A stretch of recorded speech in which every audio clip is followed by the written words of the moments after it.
Hi, so previously we had a few videos on literature review, for example, how to use Zotero to help literature review or managing your references, and also a video on several AI tools that you can use for your literature review, and several publicly open academic databases that you can search something there.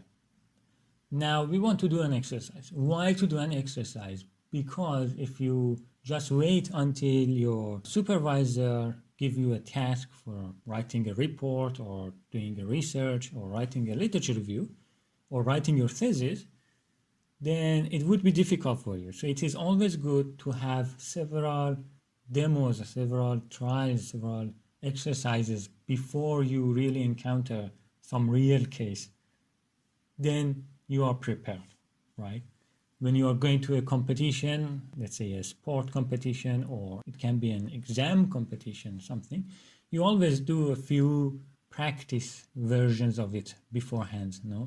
And also, whatever you get in the end of these exercises, you can save it, write it somewhere, write a PDF or write on a piece of paper and have it.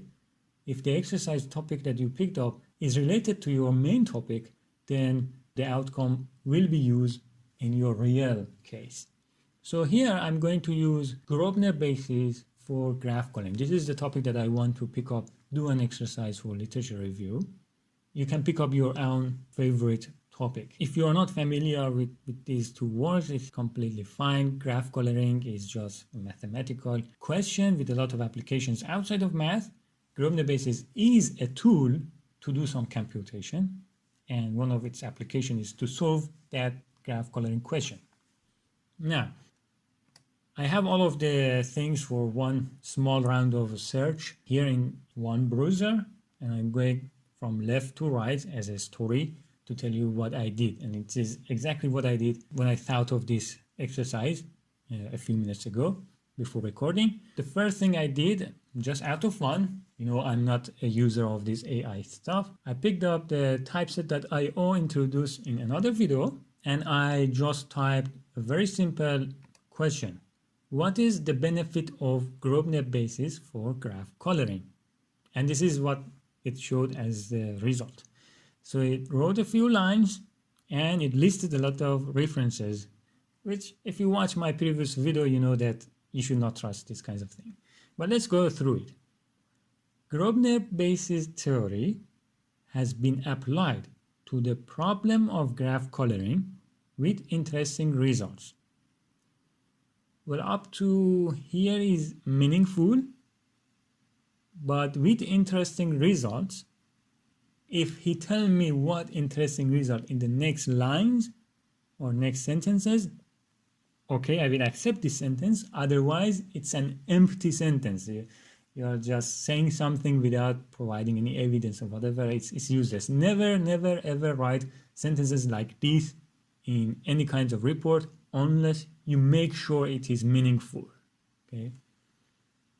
So there is one question mark.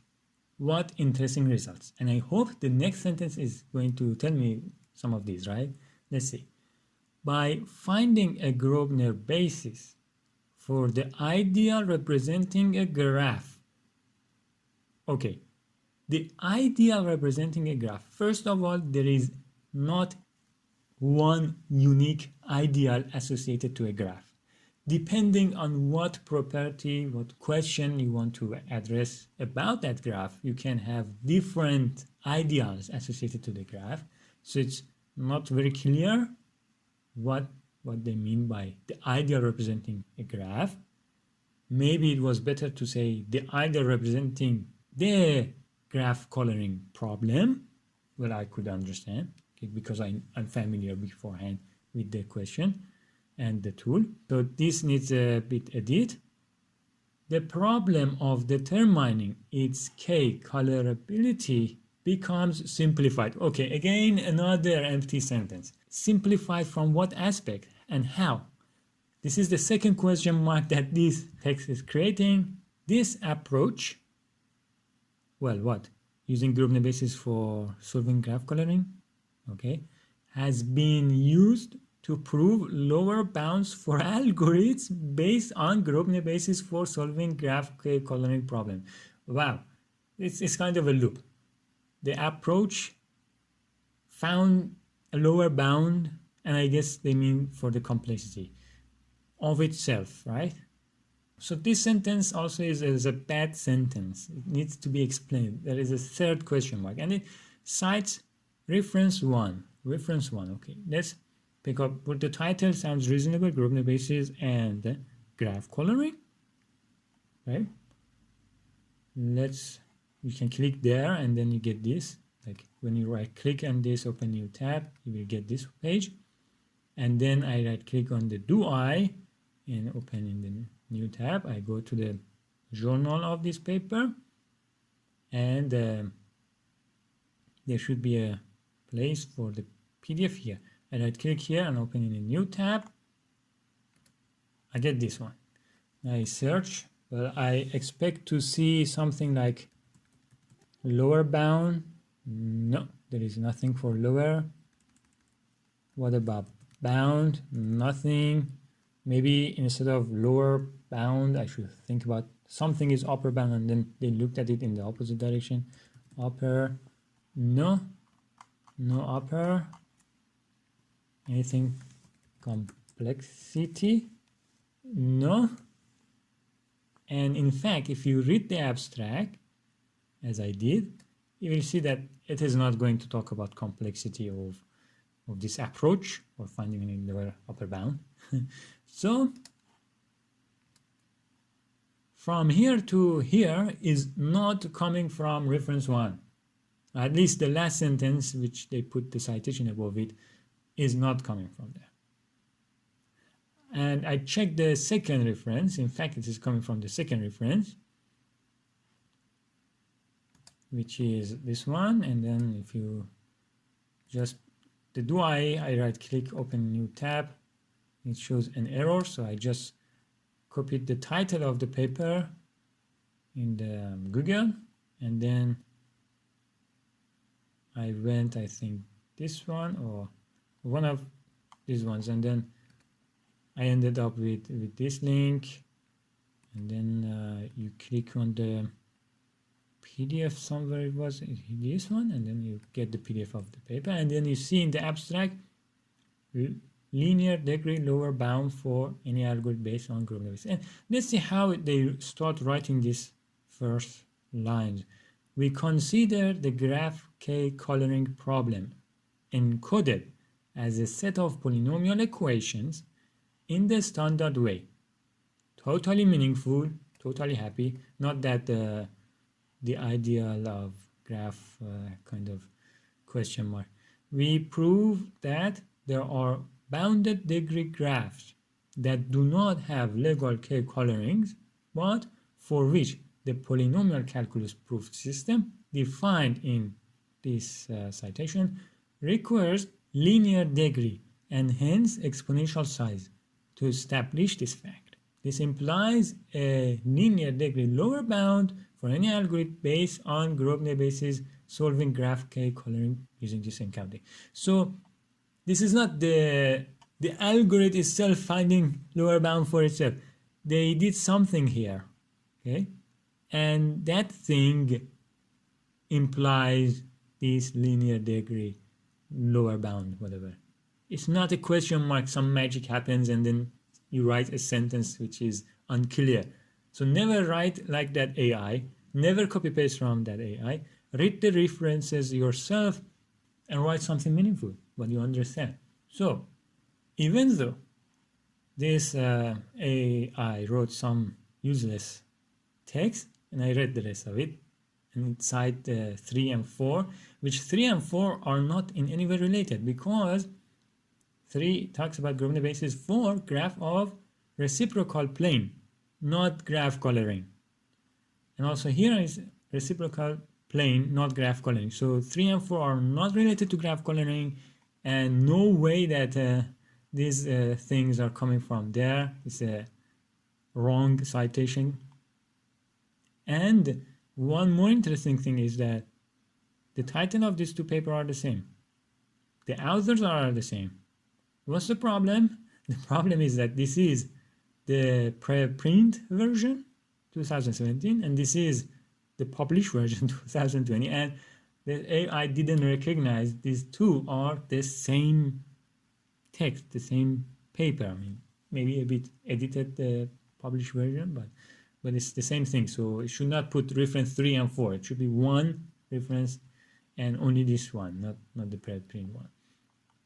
So you see right at the beginning there are plenty of problems, and you should never copy paste from the AI generated things, and you should never trust them blindly. Go through, check the references one by one yourself manually, make sure things are coming from there, and write meaningful thing. It's true that in this case it did a very poor job, but it still had one very good benefit for us. So we are not empty-handed leaving this. We are having these finding a lower bound for complexity of this approach using group basis for graph coloring. And this is going definitely to our literature review. We can talk about this. I mean, after reading a bit more of this paper and writing a few sentences nicely from our own mouth and citing this paper. So we got one thing so far for our literature review. Now I'm going to leave that typeset.io or whatever else you call it. I think it has a new name, SciSpace, yes. I'm going to do some search, not by an AI, by myself, using a database. You can check our another video on databases. We introduced 4 and we gave Wikipedia page of name of many more databases. I'm going to use Internet Archive Scholar this video. I have a good experience with this for a few other searches that I did before, so why not? What I did is I typed graph coloring in quotation mark because I want these two words appears right after each other. I don't want graph being in one sentence and then after, let's say, 10 sentences there is a sentence using coloring, and it might be a coloring completely not related to graph coloring, right? So I don't want those searches coming out. I want graph coloring together like this. Then and Grosvenor basis, and I put Grosvenor basis right after each other with quotation mark. I went like this, not Grosvenor coming somewhere. You know, Grosvenor is the name of a person, and basis can be basis of a linear vector space, right? Can be completely not related to polynomials, but I want Grosvenor basis. So I did the search, but I didn't put them both together in one quotation mark because it might be like using Grosvenor basis for solving graph coloring. Then there is one word in the middle, for. It's fine for me, such a sentence, no? So I do it like this, and then there is 60 hits.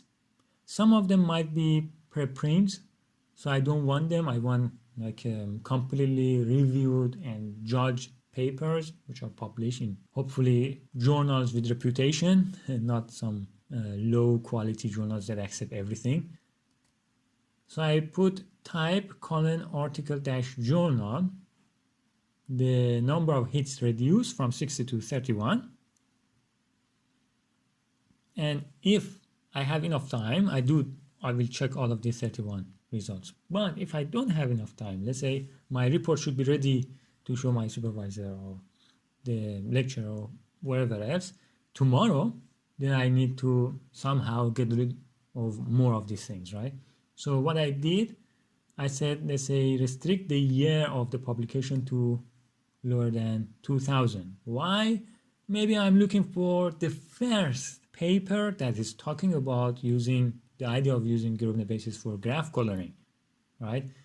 If you remember from the video on literature review, we said that there are several questions you may need to answer in your literature review. One of them is, what was the first work? No, who had this idea for the first time, right?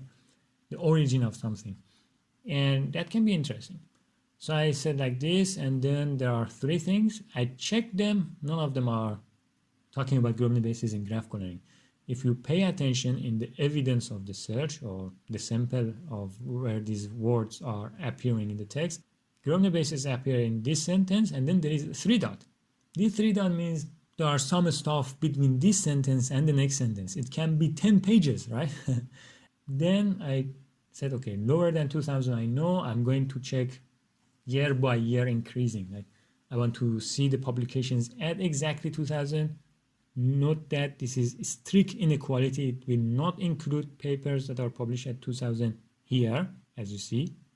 So for saying 2000, I say greater than 1999, smaller than 2001. Well, here is 3, but if I make it 1, then there will be 0 hidden.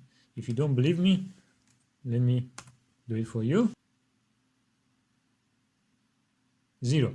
Then I said, okay, nothing in 2000. What about 2001? So I increased the upper bound strict inequality to 2002. So the highest year that it shows me will be 2001. Nothing. 2003. This guy. Again, the 3 dot, and I think I checked it. I didn't like it.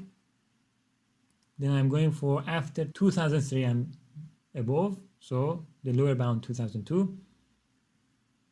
Upper bound 4, nothing. 5, nothing. 6, nothing. 7. It gives me this one, which I click on this one, the publisher, open new page, goes here, and then PDF goes here, and I check graph coloring, appears several places, and it seems what I concluded from taking a quick look at the propositions, the face of things here, it seems that the idea of Grosvenor basis for graph coloring was known before this paper, which is 2006. So this is not the oldest paper, possible paper that I can find. So I'm going to search more. But how I did, I just again went back to the Internet Archive Scholar. I changed the spelling of coloring from American to the British one with OU type journal. For the American spelling, we had 31 hit. For the British spelling, I have 8 hit. And 8 hit is not high, so I'm not going to restrict year by year. I'll take a look at these guys, and one of them which attracted me was this one. So by right-clicking at this one, I didn't get something interesting, so I checked by the archived version of it that they stored. You see here. And I search graph coloring and Grosvenor basis, and looking at the places in the text, I found reference 2, 3, and 11 interesting to check. For example, 2, I checked it. It doesn't talk about Grosvenor basis. It's just about graph coloring. So not 2, and then 3, and then I went for 11. I first searched the title of the paper. It seems it's very general title, Grosvenor basis and graph coloring, so plenty of other things came up. Then what I did was I copy paste the name of the journal, which is not an English name, and here I found their homepage, or at least kinds of homepage, opened it, went to 1995 and number 1, open it here, and here is the paper, Grosvenor basis and graph coloring from De Laura, and they have DVI postscript, so I downloaded it and I opened it with Foxit Reader. Here's the paper, and it is about graph coloring, Grosvenor basis. It talks about the idea, and it's relevant paper. And it's 1995. I could still continue the search to see if I can find something older than 1995 related, and then finding really the origin of that idea. But I'm going to stop. Let's say I don't have more time. I can cite this in my literature review and say that the idea of using Grosvenor basis to address graph coloring problem goes back to at least 1995 in this paper, and then citing it. So I'm not claiming something which I'm not sure. it was for the first time introduced here. No, I say it goes back at least to this date. Okay, so with this short amount of time, I don't know how many minutes it was, I will know after stopping the recording. I got two references that I was interested, this one and this one, and I found them with two different approach. One of them was searching in database and myself manually, and the other one was using an AI tool, right? And I got one thing about like at least how old it can go. It goes 1995 at least, right? And the other fact that I found was some lower bound for the and I'm going to write this too inside the report. Probably I will write something more like Grosvenor basis itself goes back 1965 to Buchberger. You may know him. He's a very famous person. And also maybe writing something about graph coloring that is very old, at least goes back to coloring the countries on the map, you know, with different colors and blah, blah. And writing a few examples, something like that. Yes, probably writing something about the current challenges and what kinds of questions you can answer. It's not only saying that if it is possible, yes, no, a binary question, to color a graph with k given colors. You can also find the minimum k. You can also count how many ways you can color for a fixed k. Easily can goes to 5-6 pages in the worst case scenario. Yeah, so this is one exercise. Do other exercises for yourself, and if you have any question you can write in the comments. I may put a few other examples